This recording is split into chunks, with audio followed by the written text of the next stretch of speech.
for the Forest Service through various partners, working in person, working virtually, very, very different situations, very different positions. And so today is about celebrating you and wishing you well on your next endeavor. Today we will hear from the amazing Jerri Marr, one of our RHBR leaders. She will be providing you guys with some parting words, some encouraging words, words to kind of get you going on your next journey. We'll also hear from some of your cohort RAs, which we will have 7 of them that will be speaking with you guys today, just sharing some of their experiences, some of their projects, some things that they have been exposed to while working in their positions. So we're excited to hear from them. All of them were volunteers. They weren't made or forced to do this. So it's always exciting to hear that they are just so happy and so passionate about the things that they've been able to do and that they are ready to share. So I won't take too much more of your time. I will also share that we will be recording this. And so, just for your awareness that this will be recorded. And so, if you would like a copy of this recording, we will provide that later on. But this will be recorded, and the recording has started. The lay of the land for today is going to be first with Miss Jerri. We're going to hear from Jerri, and then we're going to jump right into the presentations. Again, we're going to have 7 of our RAs to present. Right after Jerri speaks, we're going to have some time to hear from her with questions, with the Q&A. So as she speaks, just kind of think of any questions that you might have for her as she finishes up, and then we'll just kind of either use the hand raising function, or you can drop your questions in the chat, and Vanessa and I will monitor those. So just think of any question that you might have for her, and we'll have about 5 minutes for Q&A before we go into the presentations. So I know you guys normally hear like a whole spill of a bio and an introduction from some people, but I want Jerri to use all of this time to tell about herself because she's such an amazing person and everything. So without further ado, I would like to turn it over to Jerri Marr. Jerri Marr, RAs. Thank you. All right, thank you so much, Sylvia. Well, good afternoon to each and every one of you. Looking on my phone, so I can't see all the photos of you. But as I kind of slide through, I'll see you. And nothing brings me greater joy than to see your smiling faces because you are our future. As she said, my name is Jerri Marr, and I am one of the assistant directors for RHBR, Recreation Heritage and Volunteer Resources. And it is my pleasure to be here with you today. And I just want you to know that I bring you greetings on behalf of myself and our entire agency leadership. And what we want you to know, if you haven't heard anything else throughout your cohort, is that we are thrilled to death that you are here.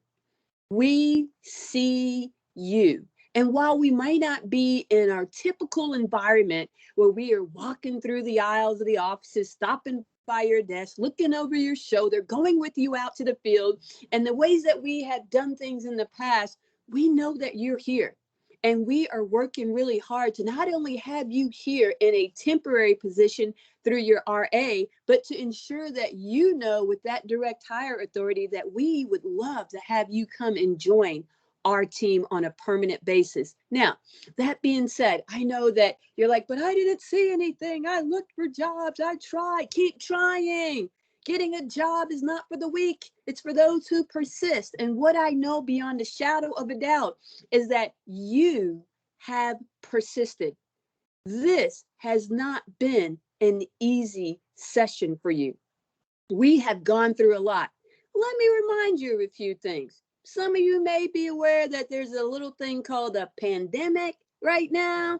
There's vaccine. I'm going to get vaccinated. I'm not going to get vaccinated. Why do I have to get vaccinated? Are you sure? Is it good? Is it safe? I don't know. There's the stress of that. And then there's there's new variants. Okay, wow. Okay, is it safe for me to go? Should I be here? Should I stay at home?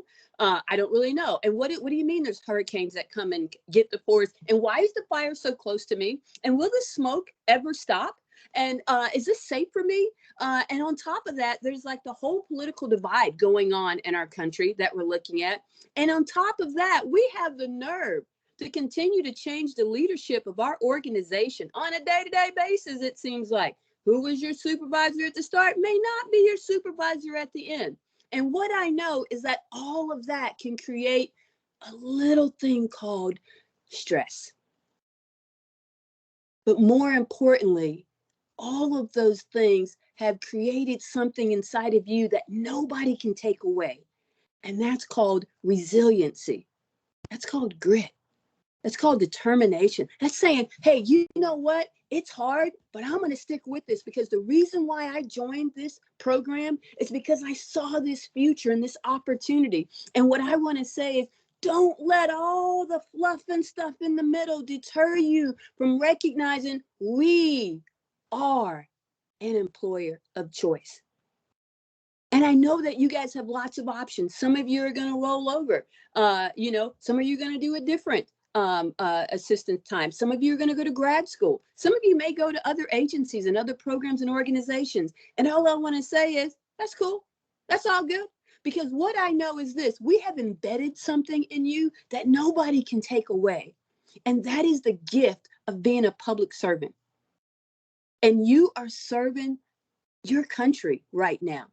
Service isn't just military. Service is anytime you step out and you do something on behalf of someone else to give them a better opportunity. So whether you are an archaeologist, a surveyor, an administrative assistant, a forester, a public affairs officer, you were in marketing, it really doesn't matter. You are all part of the same goal, which is helping us to achieve our goal and our mission as an agency, as we serve the people and we serve them well. And we protect and provide these lands so that our families and your children will still have the same incredible experience when they too step out and join our agency. I know that some of you are thinking, okay, I get it. And that sounds great, Jerri. Thanks for the pep talk, but I need a real job. So how do I get that? Right. And so I'm like, I hear you. I hear you. I understand personally what it means to be looking for a job and trying to land one. And not just any job, the one that you dream of, the one that you hope for, the one that you went to school for, the one your parents are like, I hope it is worth it for. That job. Okay. And I'm saying that just because maybe the opportunity isn't available at this moment, you've already shown resiliency and grit and determination. Don't give up. Keep trying. And you know what? I'm really okay if you check out some other agencies as well. Park Service, DOI, they got lots of jobs over there. Private groups, organizations. There's more organizations within USDA than the Forest Service. Now, I'm not trying to send you off. Don't take that from it. But what I'm saying is, don't limit yourself. You have a gift and this direct hire authority. Don't put limits on yourself. Use it. And when you get over there and you have that experience, then come on back and join us, okay? Once you're in the agency. So we're going to get you now or get you later, but we want to have you.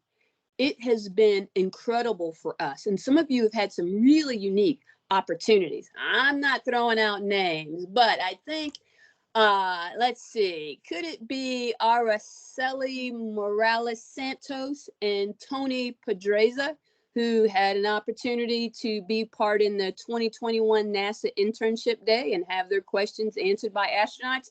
I just want you to know, I wish that would have been me, because I got lots of questions. They didn't ask me. But that's a pretty cool opportunity that you guys had. And I'm super proud of that. I was telling everybody about that and how, hey, there were lots of people competing, but our RAs, we got 2 that got in and got that opportunity. Super special opportunity. You are super special. You are the future of this organization. Don't you dare forget it. Don't you let anybody talk you out of it. Don't let the pressures of the world, because we call that adulting, right? There's pressures, you stand up, you get up, you keep moving on, and it's just a thing. That was today's experience. You have the power to determine tomorrow. And tomorrow is our future as an agency. And for us to continue to stay relevant in this world, we need great people like you to come on, join the gang, and become Forest Service employees and help us to continue to deliver our mission. So I could go on and brag, and I want you to know that I do. And that while I don't know each of you by name, I know us by number. And I know the numbers that I want to keep growing. I know that since when did we start this? 2016, we've had over 800 resource assistants come through our program, and over 20% of those had landed permanent jobs. I don't know if you guys know that. You may hear 20% and go, well, that ain't much. But I'm going to tell you, in any world, if you can get 20% of your graduates to come on in a permanent position, that's pretty special. And we want that number to grow, because I want you to know 20% isn't enough for me. It's not. It's not. You can't have 800 and say 20 is enough. Well, you could, but you're wrong. So there you go. I'm a, assistant director. I can say stuff like that. It's not enough. Yet I know that to continue to be successful, we need to continue to have people come through and deliver. And you guys did that. You delivered, and you delivered through extreme circumstances. So on behalf of the Forest Service, and that's every agency leader in here, hear my gratitude and hear me say thank you for a job well done. Thank you for showing up every day. Thank you for hanging in there when you wanted to go back. Thank you for not giving up when your parents are like, are you sure they done burned the forest down? Is there a job here still? Thank you for hanging in there and saying, yes, yes, yes. It's just a thing. Because what I believe is that the lessons that you've learned here are going to carry on throughout life. We value you. We appreciate you. We're so glad that you chose. You could have done a lot of things, but you chose to join us. So thank you for that. Now, with that, I'm going to make time for questions. And by that, what I really mean is I'm going to make time for questions. And I would hope somebody on this call would be brave enough to step up and not let somebody else get in front of them and ask their question. It's not every day you get a leader in front of you that says, ask whatever you want. I may know the answer, I may not, but I will answer you. So with that, I know you've been preparing. I don't know who's going to check the chat because I can't see it, but I don't want you to use the chat. I want to hear your voice. I want to see your picture pop up. Come on, bring some of that resiliency, that toughness, that grit, that leadership. Show me who you are. Give me your questions. I'm ready. Jerri, I got a question. Okay. How receptive do you believe upper management is about us cold emailing them? I'm sorry, Anthony. I did not do this correctly. You have to say who you are, where you were working, and then you may ask the question. Go ahead, Tony. My name's Anthony Pedraza. I'm the Civil Engineering Resource Assistant at the Savannah River site in Region 8. And my question was, how receptive are upper management, like directors, regional foresters, about us cold emailing them out of nowhere, asking to maybe meet with them and talk to them about some opportunities in their area? Well, first of all, if you're down there, you know Davila Clark. Did you get a chance to meet him? Yeah. Okay. I know Davila, and Davila is somebody that I've hired and that I pushed to be in leadership. So I'm glad to know that you had a chance to connect with him. We are open. Now, let's have an honest conversation. You send the message to the chief. There's a lot of people that may get that message before the chief actually has a chance to see it, right? Yet, I think that, but I'm not saying don't send your message. Send it, but don't limit it to them, okay? Send it to the people that's in your direct leadership line, and ask them, who else do they think you might want to send a message to? Encourage them to help you participate in this reach out. But we're open. Send me questions. I love them. Send it to our director. They love them. We love that. We get 1 million emails a day, but I will look for it. And I promise you, I will respond. I will respond. We will respond. If you don't get a response, don't worry. Try again. Try someone else. Because just remember, we get hundreds of emails a day. And sometimes other people are looking in our inbox and we may not get it immediately. But we're open. Send it. Let's hear from you. You're our future. So it's going to be important that I spend time talking with you. Thank you, Tony. Somebody else is going to have to manage the hands because I can't do it from my phone. Yeah, for sure. The first hand that I seen next was Jesse. So Jesse, if you want to go ahead and unmute yourself and introduce yourself and then ask your question.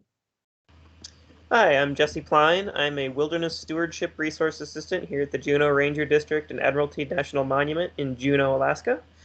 I have been trying to get back here for 3 years before this Resource Assistant program, and I have been battling, I love this place, but I have been battling a chronic funding shortage in my program. It's making it very hard for them to even have funding to hire people. Any advice for that?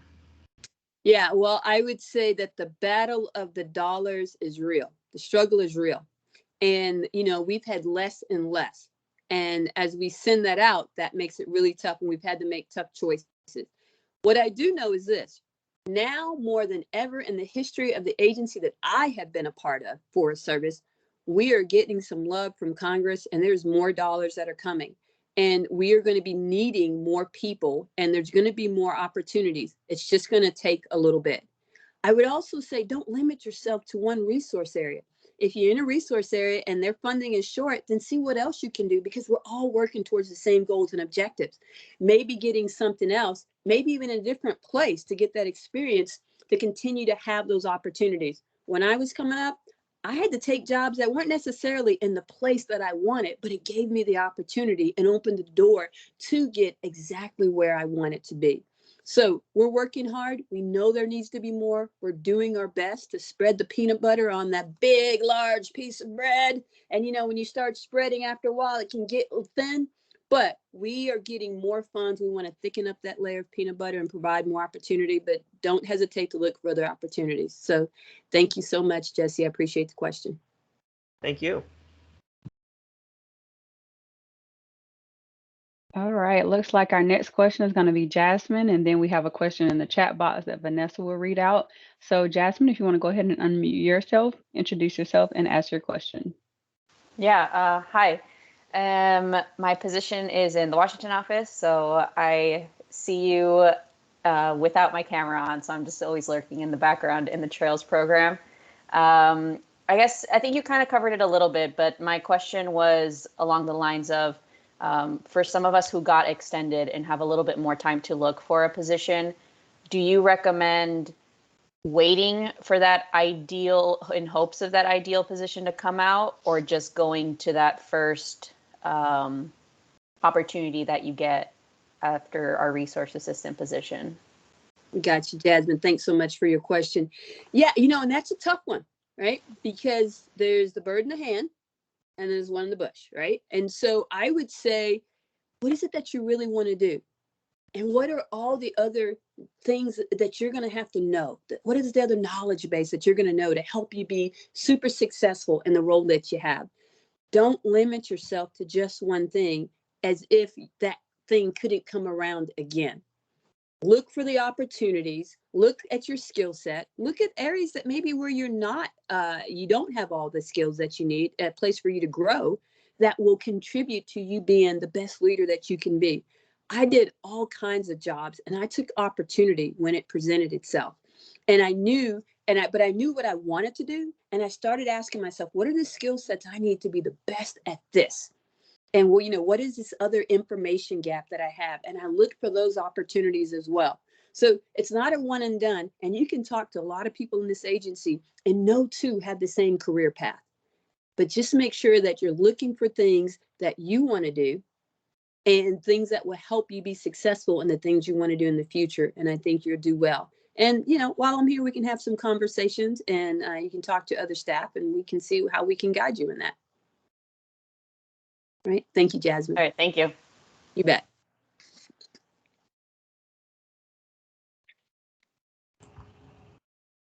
All right, Vanessa.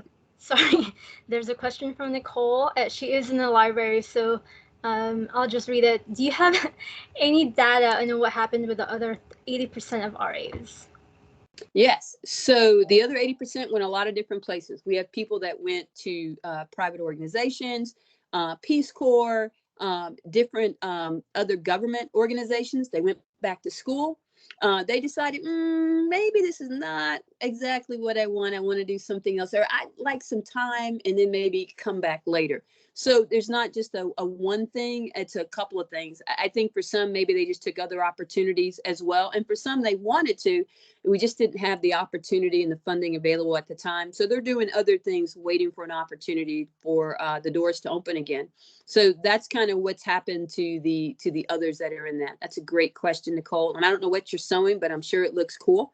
And, there you go. Oh, look at that. Isn't that precious? Making that for me. Oh my gosh, that is so sweet of you. Thank you for the gift. I'm kidding. Thank you, Nicole. All right. Well, I think that has wrapped up our question. We had one more, but she unraised her hand, so I guess you hit it with the last response. Okay.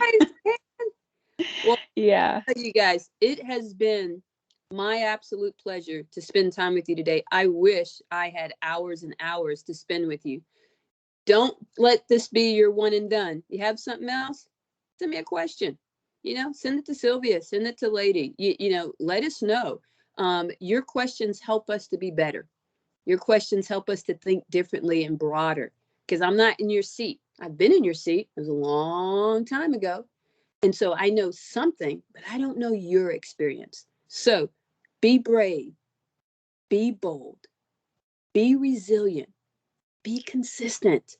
Show up every day, no matter where you are, and give 110%. And I promise you, if you show up at work and you got 10%, and that's your best you got to give, that's fine. Give me 100% of the 10 is all I ask. No employer can ask for more. You do that, and I promise you, opportunity will present itself for you. And my hope is that that opportunity will land you here with the Forest Service. It's been my pleasure talking to each and every one of you, and I wish you a great day. I'm going to turn my camera off. I'll be listening for your presentation, so you won't see my face because I have to do a transition, but I am looking forward to it. And I'm just going to throw this out. Nobody told me, Sylvia, this is just how I roll, right? For those of you who didn't create a presentation, if after this you go, oh man, I should have did a presentation, create it, send it. We want to hear it. We want to see it. Use that creativity. Your experience matters. We see you. We want to keep seeing you. And I wish you a great and wonderful day. Thank you so much for your time. Awesome. Thank you so much, Jerry. If we can all either use the little clapping function, or if you want to take yourself off mute and give her a hand clap, we so appreciate you taking out the time today to speak with them, to wish them well, and all of your inspiring and encouraging words. You are so appreciated. In the chat box, someone already said that they want to grow up to be like you.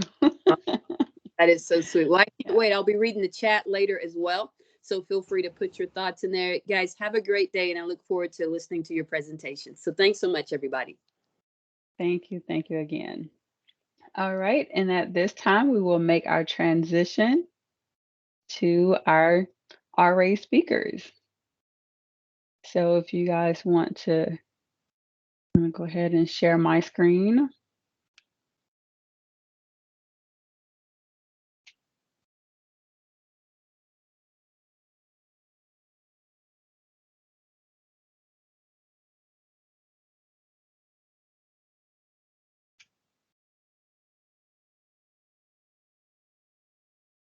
All right. Jasmine, would you like to go ahead and get started? Yeah. Hi, everybody. So my name is Jasmine Castillo, and I was in the Washington office working on the National Trail Program. I'm kind of in a unique position in that my position is actually for 1 year, so I'm like halfway through my position. And so unfortunately, because of COVID, my position is virtual, but I actually live in Washington, D.C., so that actually allowed me the flexibility to get to meet up with Vanessa and Andre and Cassidy for the day and get to see the Yates building in person for the first time. And so we got to work for the day. And so those are just kind of some fun things that I got to do that weren't necessarily in my job description. But because I was virtual, my advisor kind of gave me the leniency to take advantage of whatever I could. And another thing that happened with this program was that through my networking process, I actually networked with one of the coordinators that was doing the Rio Palooza, which is a bilingual event hosted with the Forest Service over in the George Washington and Jefferson National Forest. And so then the opportunity arose that since it's Woodsy's 50th birthday, if somebody wanted to dress up as Woodsy. And so I was like, well, this is a once in a lifetime opportunity. Might as well put it on. And I got to, it was a brand new suit, so I got to break it in. So it was really a really cool experience. Next. And so apart from just like the extra stuff that I got to do, I also, working in trails in the Washington office, I was able to meet a lot of the trail leads throughout the different regions of the United States. And so it was a really cool opportunity to just kind of listen in on what is every region's experience, what are some hardships that they're facing, and how can the Washington office help them. And being able to listen in on meetings with Washington office staff, it really allowed me to kind of see the influence of legislation and how that trickles down to the district level of the Forest Service. And so a couple of projects that I just wanted to highlight were the Trails program just kind of wants to look at what our staff at the district level facing in terms of issues and how can the Washington office better help. And so we partnered with a university to do a survey, and from that survey, I was able to do an infographic that you can see here on the left. And so I was able to use my background from when I did my master's of using my research background and being able to just kind of look at the data and create infographics that we can better share with the Washington office administrators and leaders, and just saying that, hey, this is what the district level employees are thinking. I think these are things that are worth applying to for the next year. And then another thing that I also got to do was I got to work and create a white paper to better manage equestrian campgrounds. And that allowed me to talk to partners and try to collaborate with other people in different regions and learn about their experiences of different issues that they're having with increase in recreation uses, and how to provide this document to help these sites better manage their areas to prevent these kinds of issues. And so, although my position has been virtual and I'm not able to be on the ground, it has allowed me to network with people all over the United States and make an impact with the Forest Service. So it has been a very, I would say, meaningful experience. And I did not know anything about the Forest Service before I started. And I think from this experience, I definitely want to stay within the Forest Service. And now that I have my experience in the Washington office, my goal is that my next position, I want to aim to work at the district level and kind of gain more on the ground experience. Thank you. Oh, and the next person talking is going to be Allegra. Thanks, Jasmine. Hi, guys. It's really nice to see you all online again. It's pretty hard to believe that, our first 6 months are just about over with. But yeah, my name is Allegra Kodeman, and I'm a GIS analyst resource assistant at the Savannah River site in New Ellington, South Carolina. Next slide, please. So a quick bit about the Savannah River site. It's owned by the Department of Energy, but the lands are managed by the Forest Service. So we've always had to balance priorities and standards of the two different agencies. And as a result, some of our data historically hasn't made it to the Forest Service regional and national databases. So I came in and I was tasked with examining the data collection and management processes for the red-coated woodpecker, an endangered species of woodpecker in the southeastern United States, as well as our threatened, endangered, sensitive, and invasive plant species. So the goals are to get all of that data into the Forest Service databases, as well as streamline the data collection processes so that in the future, it will automatically make it to those necessary places. Next slide, please. You said what? So shadowing those professionals whose data I'm working with really helped me to imagine how we might revamp their data collection processes, as well as some of the challenges that they might face. So I'd like to give you guys a quick idea of the wildlife biologist fieldwork for tracking the red-coated woodpecker population. So first, he peeps the cavity with a camera mounted on a pole to see if there are RCW eggs or chicks. Next slide, please.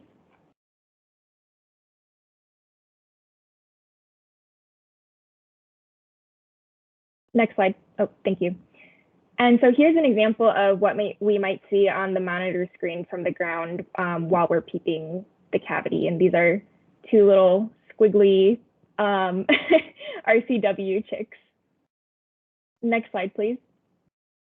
And based on the appearance of the chicks, the wildlife biologist will estimate their age. And when they're estimated to be 7 to 10 days old, he'll climb the tree to retrieve them from their cavity. Next slide, please. And back on the ground, we'll attach colored bands to the chicks' legs, and those will be used to identify them throughout their lives. Next slide will show what that looks like. So this all occurs in the spring during breeding season. Next slide, please. In the fall and winter, he focuses on installing artificial cavities for the woodpeckers to inhabit. So we actually just last night partook in the translocation of RCW juveniles from Florida into our population. So we stuffed them in the cavities late last night and very early this morning, we let them out, and the hope is that they'll integrate into our RCW population and improve the genetic diversity. So, you know, data is collected throughout every step of the field work, and shadowing him really helped me to understand the way that recording and documentation are weaved into his activities. Next slide, please. So my work with the RCW project is ongoing, but so far I've been able to help the wildlife biologists by creating some custom tools to assist with the analyses he runs for foraging. Pictured are the background processes of these tools. I won't bore you with the details though. So this winter, I'm intending to train the RCW wildlife group on field maps for tree data collection and complete the migration of our RCW trees data to the regional database. Next slide, please. And my work for the threatened, endangered, sensitive, and invasive plant species is also in progress, but I've processed over 1,400 records at this point, and I will soon be updating our current layer, which is missing about 9 years worth of data. So it will be good to get that up to date so everything can be properly managed and protected. And I will also be training the ecology team on field maps next week and updating their data dictionaries. Thank you. So other examples of projects I've worked on include supporting my supervisor in the management of permits to track activities around SRS and creating maps for the South Carolina Interagency Fire Danger Operating Plan. One example is shown, it's fires by land ownership. Next slide, please. And with the support of my mentor, I also took a couple of weeks to do the introductory course to be a GISS for emergency management situations, after which I served as a GISS trainee on the Antelope Fire in California. And it was a really demanding detail. The 16-hour days are crazy, but my ArcGIS Pro skills got up to speed. And yeah, so in general, I undertook a lot of training, including WebGIS and mobile GIS. And Peep Tony, that was my first time getting to use mobile GIS in the field, was when we went out doing road condition surveys with the engineering team. Next slide, please. Next slide, please. And next one. Those were just me enjoying site. In the interest of time, we'll skip past those. But yeah, just throughout the assistantship, I had the opportunity to meet people from all different backgrounds, and seeing the work through their eyes really helped me to connect with the data that I was working with.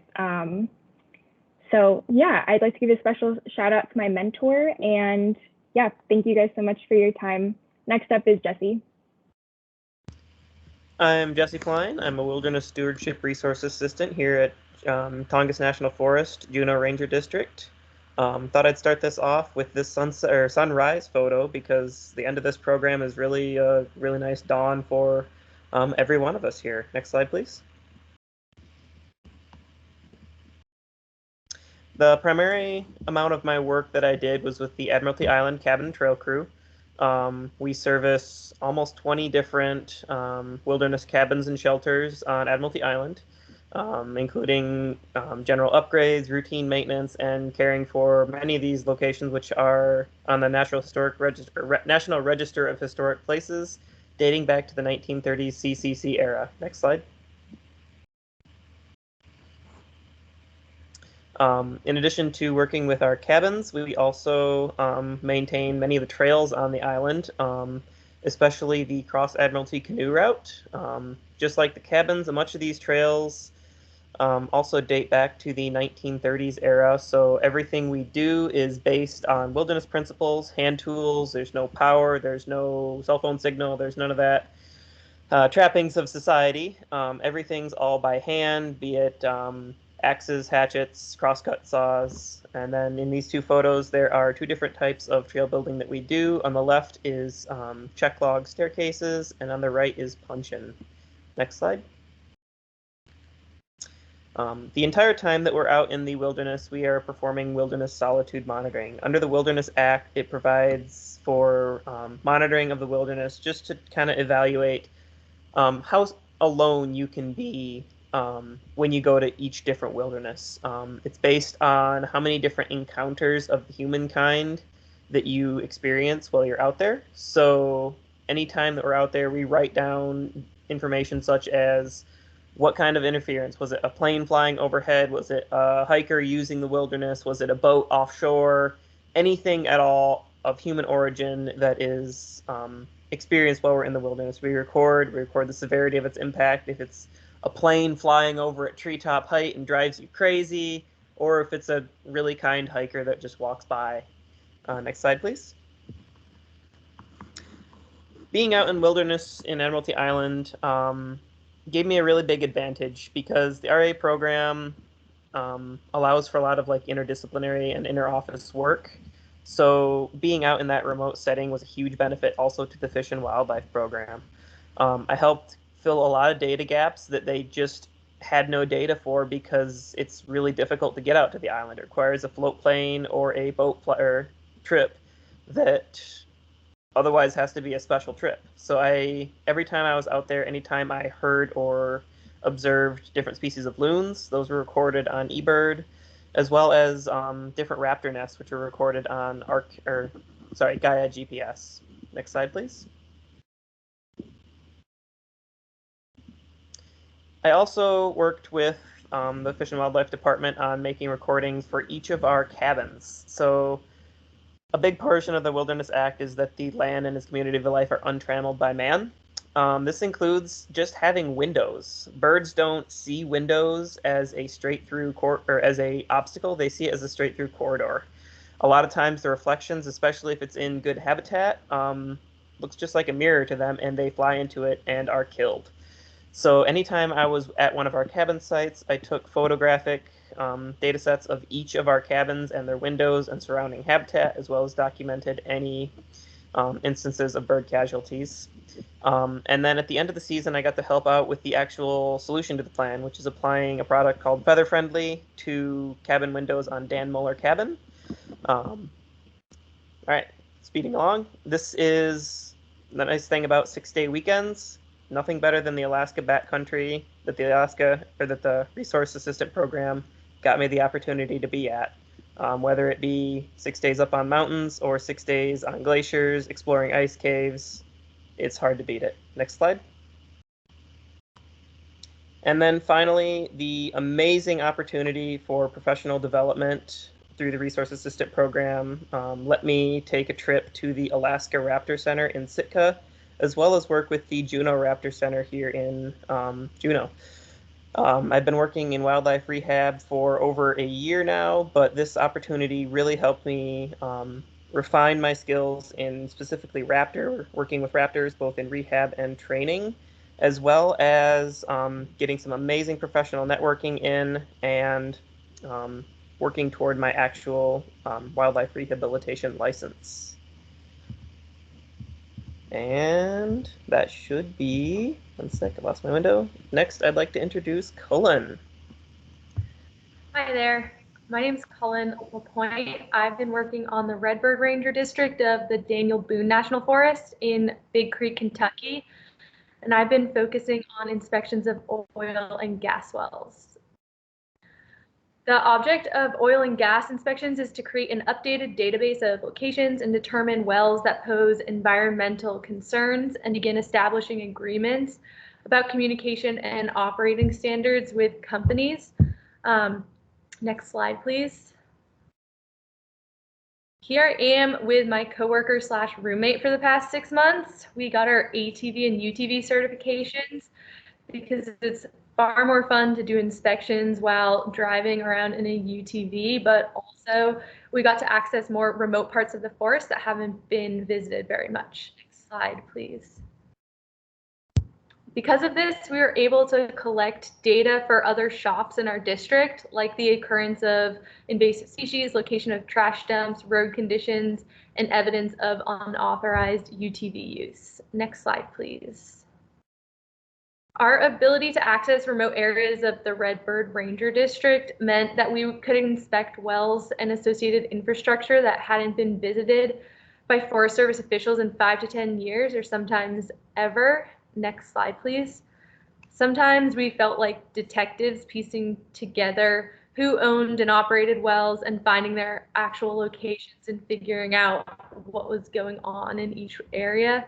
In addition to those first wells that you saw in the first slide, we found abandoned tanks with crude oil sludge in them and some obvious leaks. Sometimes the wells were so old that they were made out of wood, sort of like bourbon barrels. This area has been being mined since the late 1800s, so there's like a lot of generations going on of mining. Next slide, please.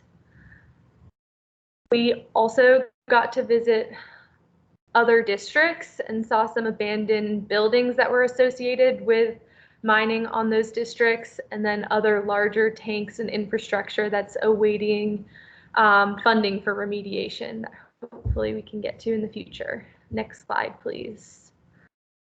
We were using state data to find each of our wells, so sometimes it required wandering around in circles looking for a well and then finding out it was plugged 55 years ago, even though it was still listed as producing.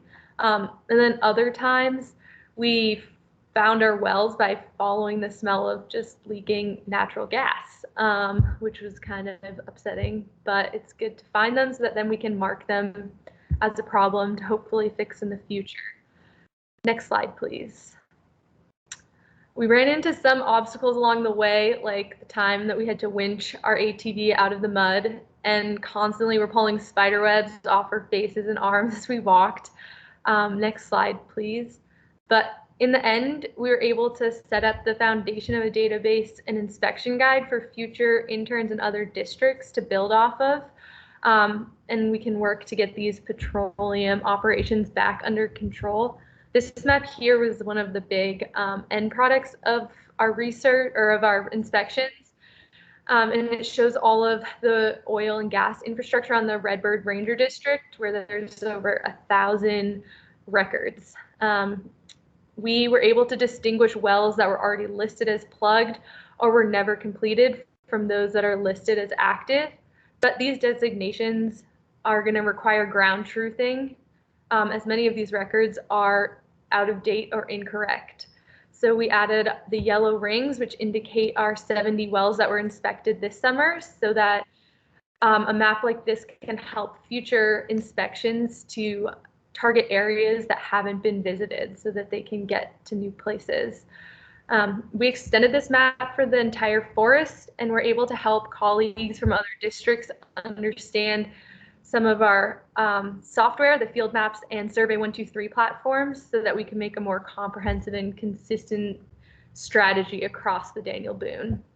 And then in addition to our inspections, I was able to do some environmental assessment training and do some special uses and stuff. So it was fun to get to do all that. And I'm going to be here for another 3 months working with the SO on minerals. So I'm just going to pass that off to Lonnie.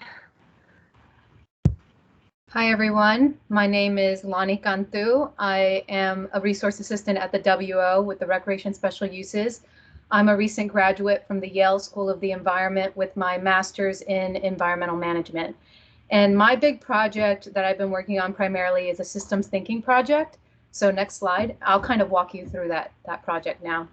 So how it happened, leadership from the Recreation Heritage Volunteer Resources Group, which Jerri is also a part of, asked me and my team to look at some big complex wicked issues like climate change, DEI, diversity, equity, inclusion, and the increased demand for recreation services. Because currently they were kind of looked at like as silos or in isolation, and we were wondering, how are these being discussed? How are they being integrated into people's programs of work? And what is being done, and how are folks doing it, and what's being talked about? So how are we integrating these wicked issues into our programs?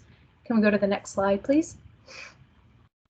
So I came up with this idea of maybe we should collaborate and gather some information on a tool called the Miro board, which is a way to collaborate and gather ideas from folks virtually, which is the great part because I'm virtual. Everyone I work with is virtual. So I wanted that way to kind of get the whiteboard virtually. Next slide. And so I gathered a team of different folks. I interviewed staff members from all levels of Washington level, regionally, at the district, at the forest, at the unit level. And I asked them a series of questions, which I collected and gathered on those little Post-it notes on this virtual platform. And the questions is basically like, what are the current issues around DEI, climate change, the increased demand for recreation services, these wicked big issues. And I asked them like all these intricate questions of like, what are we doing to work on this issue? How can it benefit the agency, our partners? Who is working on this? Like, what are some actions that are being done? Next slide, please. Next slide. And with that information, I like consolidated it into themes. So some themes that did come up were like planning, policy, wildfires, property insurance, hazard trees, funding, etc. And so that's what I'm currently doing. And next slide. And then with that information, I created a story map, what's called a causal loop diagram. So all these different variables, they have a relationship with one another and they impact each other. And so I'm telling a story of this integrated system, like an ecosystem, and how it influences and impacts this wicked issue like climate change, DEI, and the increased demand for recreation. So I'll quickly just explain one line of this storyline. So how you read this, I'm at the far left where it says climate change. You have to like really zoom in your screen right now. Sorry, guys. But so climate change, if there's an increase in climate change, we know that will increase disease outbreaks, insect outbreaks, droughts, fires, severe weather, which will increase the number of hazard trees, which will increase the risk to public, which will cause increased pressure to the Forest Service hazard tree management. So that's kind of how you read it. When it moves in the same direction, it's moving like as either increases or decreases. If there's a decrease in climate change, then that cascades down. There's a decrease in disease, a decrease in hazard tree, and everything gets better. Now, to read the next line, if there is a increase in climate change, an increase in disease outbreak, there is also a decrease in the quality of recreation. Because if there's more wildfires, you're less likely to recreate, or the quality of recreation will go down. Same if that's mitigated, if there's less disease, less wildfire, less drought, you'll get better recreation, that will increase. So that's how I created this story map so that the policy team and the leadership can make some decisions to help improve the planning and strategies around recreation at the Forest Service. So next slide. When I finally, next slide, please. Yeah, my final products in this is basically recording that in a movie so that it's very easy for people to track and follow those causal loop diagrams, because looking at it at a glance, I know it can be overwhelming. So that is what, I'm not there yet. I haven't done my final product yet, but that is my hopeful final product. And then to express the learnings, how we can basically have leverage points or change the system, because this is an ecosystem. You can like tweak and pull different nodes or variables within that story map, like climate change, for example. So having tangible ways. Yep. Any questions or thoughts, you can email me at leonor.cantu@usda.gov. Thank you. Next person is Tony Pedraza. Hello, everyone. I'm Anthony Pedraza. You can call me Tony. Well, some of you already call me Tony. I'm the Civil Engineering Resource Assistant Savannah River site. Next slide, please. I'm going to go over various jobs that I did. We did a lot there since there's a lot of things to do because it's run by the DOE, so there's a lot of funds. So the first thing we mainly did was surveys. We would have the NRM tell us, hey, this is where we need to get access to get timber on various stands.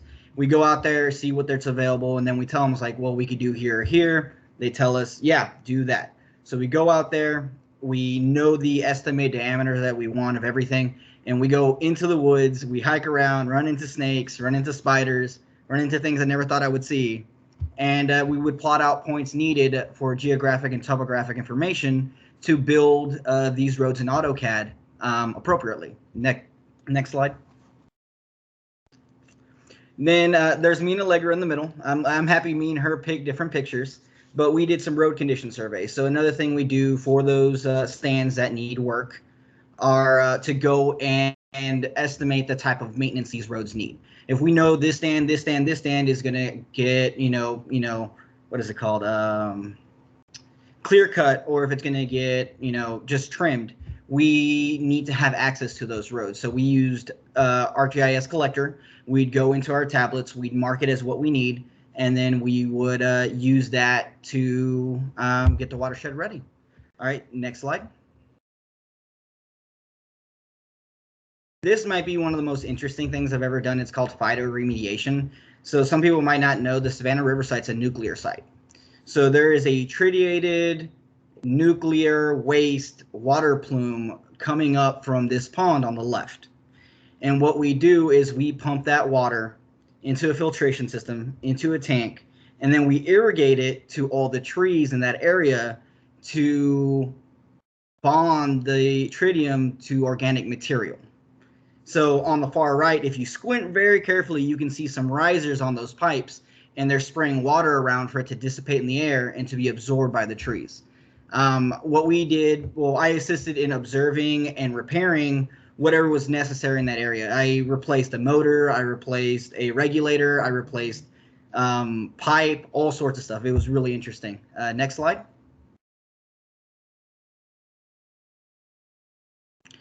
So this was another big part of what I did. I took the contracting officer's representative course. It took most of my training funds away from me for taking this class, but I was told this is one of the most important things you need to know when you get into the engineering part of the department. So what we do is we do contracts with third parties who come in and do work for us. This one right here, they're putting a new culvert in. That way the area doesn't flood and cause damage to any nuclear plumes that might be in the area. Next slide. This is very similar to Allegra's. I helped Tony at Ways Will Loss. Me and him, we went over there and we checked out all the signs, had the contractors go and get taken care of correctly. And any other signs that were out there that were really dirty, we would clean it ourselves. So it was just a kind of like check and balances with our contractors. So as a COR, that's what you do. You make sure everything's good. Next slide. So these are three separate ones that also go into the COR. The far left is actually a contract that we're doing where this culvert's being crushed by the weight above it and we're getting it replaced. But we actually want to do an aquatic passage on it, so it allows all the wildlife to live appropriately through the culvert, through the stream. In the middle is where we actually have to go to the contractors and watch them load and unload their equipment safely and make sure there's no harm. And on the far right is a brand new project that we started working. It's the Kennedy Pond project, and we're building brand new wing walls to prevent the erosion of the bridge and keep its life expectancy longer. So each one of those times we went out there with contractors, we looked at the work, we asked them what to do, and just made sure that everyone was on the same page. Unfortunately, I haven't been an actual COR on a contract, but I've been an inspector, which has been very useful. And then I did a 2-week detail with NRM. I went out there and did timber marking, which was a lot of fun. Ran into a copperhead. I didn't know they made noises, which was very interesting. And on the far right, I took a day and I assisted Allegra on doing the woodpecker investigations. It was really cool to watch it all done, see her put the anklets on there, and learning what it was needed to keep this endangered species alive. Next slide. Oh, there is no next slide. That's the last slide, actually. Well, I will pass it on to Nicole. If anyone ever needs anything, feel free to email me. Hi, thank you. So my name is Nicole Israel Meyer, and I was a 10-year Trail Challenge Resource Assistant in the Cordova Ranger District based in the Chugach National Forest in Cordova, Alaska. Next, please. Next. Oh, so go back one, I think you. So, thank you. So before I talk about what I did, I figured I'd start off telling a little bit more about the 10-year Trail Challenge, since it's a new initiative brought forth by the U.S. Forest Service. It started in 2020 with having each national forest have a trail sustainability plan within the next 10 years. Currently, it's in that initial launch and learn phase, and each national forest is addressing it slightly differently. Next, please.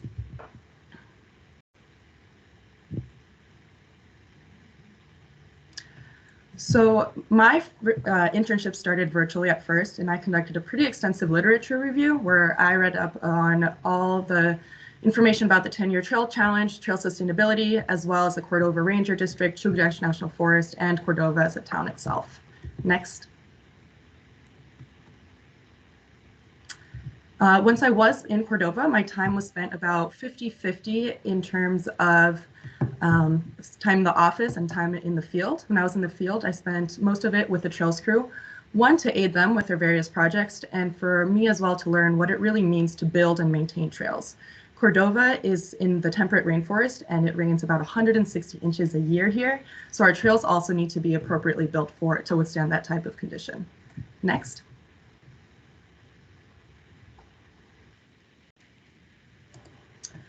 I also helped conduct different condition surveys for trails, bridges, and developed rec. So collecting baseline trail data is going to be really important for trail sustainability metrics that, and surveys done in the future. Next, please. A big part of the 10-year Trails Challenge is its incorporation of community partnerships and community outreach. And for us in Cordova, that meant coordinating events with and for the community. Some of these included a National Trails Day guided hike, a children's scavenger hunt for Cordova's Music Festival, and a 4th of July crosscut competition. Next. I also worked with the different summer camps that were occurring out throughout the community over the summer. I took groups on guided hikes, and due to COVID, we also had some virtual platforms. I was filmed giving a guided hike and a knot tying class, and then that was later shared with a little kit for the campers as well. Next, please. So I also worked in conjunction with the City of Cordova Trails Committee. They recently run a grant from the Rivers Trails Conservation Assistance Program that is run through the National Park Service with the hope of creating also a planning document for them. In July, they came and conducted an initial condition survey. With them, we met with stakeholders to talk about the needs and wants for the community, as well as digitize as many trails as we could to get an idea of what's already in existence, as well as where new recreation areas should be developed. Next. So during my initial literature review, I noticed a lack of updated, complete maps for the Cordova Ranger District. And this included hiking apps, such as All Trails, Hiking Project, and Gaia GPS. For example, on the hiking project, Cordova wasn't even on the map, which is one of the reasons I started with this one. So throughout my time here, anytime I hiked or biked any of the trails, I tracked and then I uploaded them. By the end, I'm going to have uploaded about 55 miles of trail, or 90% of all the trails in the Cordova Ranger District, which is going to be really helpful for the future. I worked with AGOL online as well, working on a dashboard that can visually represent the impact that's going to be necessary for a lot of these trail sustainability works. Next, please.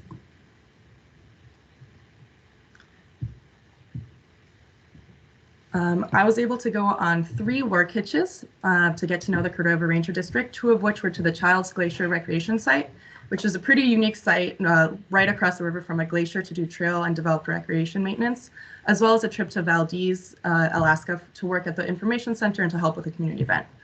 I finally was able to use a good portion of my professional development fund to travel to the other ranger districts in the Chugach National Forest, as there were 2 other RAs and we were able to share each other experiences and get to know the other districts.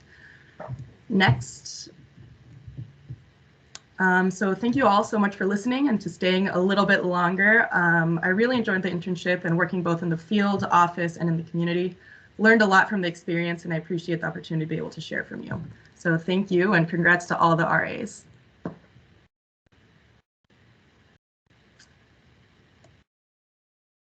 Wow. that was so amazing, you guys. Every presentation, I'm trying to drive the slides, but also like trying to look at them and just trying to navigate it all. But kudos to you guys. Such an amazing experience that you guys have had. All of the pictures and the projects. You guys are really doing some serious projects, right? It was some really meaningful work. And so I'm just very thrilled that you guys got this experience. And I look forward to sharing this with other leaderships and other hiring managers. I would definitely say once they see these presentations that you guys have given, if you don't have a job already lined up, you will be getting emails and phone calls from the work that you have done. So kudos, you guys. If we could just kind of give them a round of applause, you guys, using the little clap function, or you can just clap to yourself. But congratulations on a job well done there. And I know that we are right on the time. So I thank you guys for staying engaged to get us through all of the presentations.